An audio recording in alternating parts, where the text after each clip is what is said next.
අද මම චායි ටී එකක් හදන්නයි යන්නේ. ඉතින් චායි ටී එකක් ලේසියෙන් විනාඩි 2කින් හදාගන්න විදිය තමයි කියලා දෙන්න යන්නේ. චායි ටී හරිම ගුණයි. මොකද ඒකට අපි එනසල්, කරාබුනටි, කුරුඳු පොතු එහෙම එකතු කරන නිසා. සමහරු නම් ජින්ජර් පාවිච්චි කරනවා.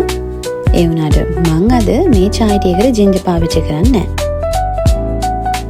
මුලින්ම එනසල් ඇට දෙකක් දාගන්න. ඊට පස්සේ කුරුඳු පොතු කෑලි දෙකක් දාගන්න. ඊට පස්සේ කරාබුනටි දෙකක් දාගන්න. දැන් ගම්මිරිස් ඇට දෙකකුත් දාගන්න. ඊට පස්සේ මේ ටික ඔක්කොම හොඳට තලා ගන්න. මේ විදිහට පවුඩර් එකක් අතියට එනකම්ම පොඩ්ඩක් තලා ගන්න. දැන් වෙනම කෝප් එකකට ටී බෑග් එකක් දාලා උණු වතුර දාලා ප්ලේන් ටිකක් හදාගන්න.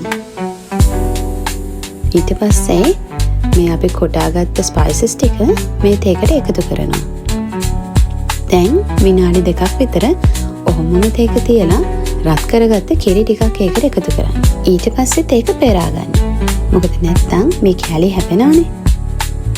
දැන් තේ හැන්දක් මම සීනි එකතු කරනවා. ඕගොල්ලෝ රස අනුව සීනි එකතු කරගන්න.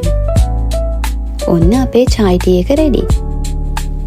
රසයි, ගුණයි, ඒ වගේම හරිම ප්‍රසිද්ධ තේ පානයක්. ඉතින් ඕගොල්ලොත් මේක හදලා කොහොමද කියලා කියන්නකෝ. එක කප් එකෙන් මුළු තේකම හැදුවා.